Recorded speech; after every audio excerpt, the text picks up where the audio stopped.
This is my day 2 video for Woodland Brutality 2022. I was competing in Classic Division Slam 1 in 1911. And this is stage, would have been stage 5 for us. And it was also stage 5 of the match. It worked out beautifully.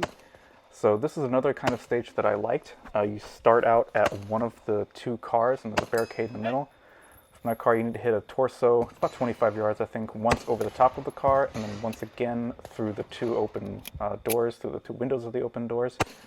And I was just kind of floating my pistol shooting. I don't really have an excuse for that. But eventually I started to slow down, realize what I was doing, and start having good trigger presses. At the barricade, you needed to shoot it from the right, the middle, or over top, and then on the left side of the barricade. And just get one hit on the torso each. So it's a total of 6 pistol hits. And then I should add that once you get the 3 hits at the barricade, you drop the mag, and then you get 1 shot to hit the steel, and if you don't hit it, then it's penalty. I did manage to get it, thankfully. And then you load your rifle, and then over top of the second car, and also the rifle was staged in the trunk, you didn't have it on you. It was empty, you load your rifle, and then there's 3 steel torsos, 2 minis, and then a full-size dipstick torso with the hole in the middle to simulate body armor, so they said. And then you get 1 hit with your rifle over the top of the car, and then you're basically going backwards. So then left barricade, over the barricade, right of the barricade, through the windows, and then over top of the car.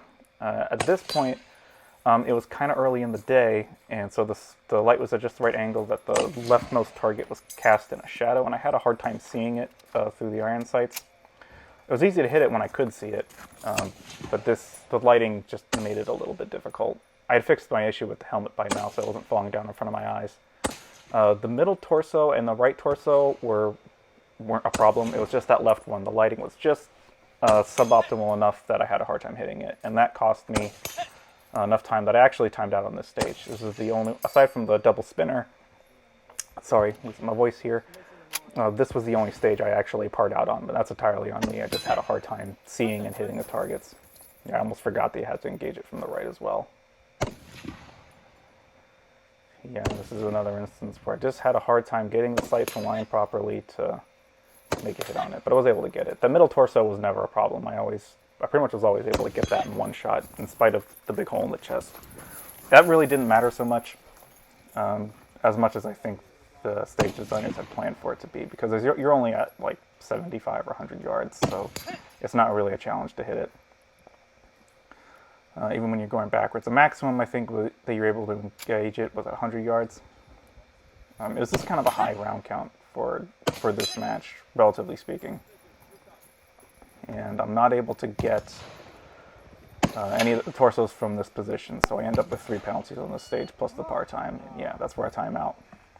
So everyone gets a flub during one of these matches, and that was mine. This stage I absolutely rocked, which was a surprise to me because it's a pistol-only stage. And pistols, like a lot of other people, are kind of my weakness. I don't practice it as much as I should, but on this stage I absolutely rocked it. Aside from that one at the beginning of this side, I go up 1 for 1 on all of those. The idea is that there's 2 arrays of targets and then a spinner in the middle. You get the 2 blue barrel positions, that swinger, some poppers, Texas Star, and a couple more poppers. And this is just, I must have just been in the zone and really focused on my trigger press, sight alignment, sight focus, and all that, because this was not a problem at all. And then the spinner on this stage was another pistol spinner, but it was a lot easier than the previous spinner. It was well set up, and at a pretty close distance too, so hitting it was not very difficult, although I did see some people struggle with it. Although the majority of people, I think, were able to get this spinner over. And proactively reloading this was a big benefit, because I got it over then. I was in the middle of reloading and I wasn't looking at it. But then I heard someone say it's over. Okay, so on to the next one. This is the last stage of the match, and it was set up so there's that table there, and there's 2 torso targets at about 100 yards. The left one is a little bit further away. But you hit them once with your rifle each, and then you drag, I think it's a total of 60 pounds of kettlebell on the end of that rope. You drag it line to line. When it crosses over the line, the RO says good, and then you shoot the torsos again, 1 hit each. And keep dragging. I think there's 5 or 6 positions for that kettlebell. So you just keep dragging it over each line progressively until it's all the way up at the table with you. I thought this one was a good way to end, because we were all pretty gassed by the end of this. It was hot that day. It had kind of spit the day before, so it was really humid, or just humid enough to make it really unpleasant. The temperature wasn't very high. It was probably mid-70s, but the humidity really made it kind of unpleasant. When we were waiting between stages for this one, we actually, the group of us, laid under one of their trucks because that was the only place we could get shade. But this is another time where the M1 Garand just shows it's not a handicap, aside from having an 8-round mag. It's a little suboptimal, but not really too much at a match like this. Most of the stages at Woodland were relatively low round count compared to what I'm used to, because our stage designer comes off of USPSA, so there's typically a lot more targets to shoot at. But these are more, I won't say that they're really marksmanship heavy, because at least I thought that the target presentations themselves were pretty easy. It's just they usually had you doing something else that they were trying to make the target presentations harder. Usually something physical to try and make you out of breath, like dragging these kettlebells, or throwing a kettlebell, or running a lot. But for this one, I didn't think it was too much of a handicap, especially since we had the table to brace against. That really made this stage in particular pretty easy. So hitting each of these with one shot each was pretty simple. And then once you're done with the rifle portion, then you grab the kettlebell and drag it back to its start position. So it's a self-resetting stage, which is nice. It helps keep things moving. And then from about 50 yards or so, you need to draw your pistol and then get one hit on each of the torsos with your pistol, which I was kind of nervous about because, again, not too confident with my pistol shooting most of the time.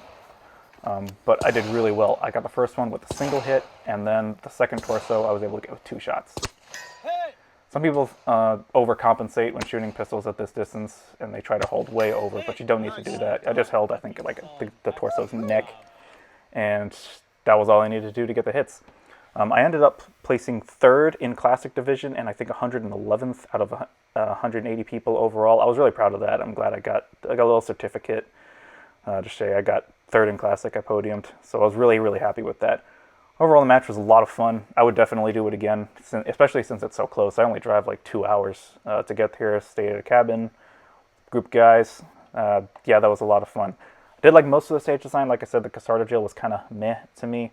But overall, I thought it was a ton of fun. I might steal some ideas from this match, if at all possible, if our range will allow it, to do some of the stuff here. So thanks for watching. I hope they inspired you to maybe try and come out to, if not Woodland Brutality or Brutality of some kind, then just go to your local shooting clubs and do a USPSA or a 2-gun if they have it. So, yep, peace out.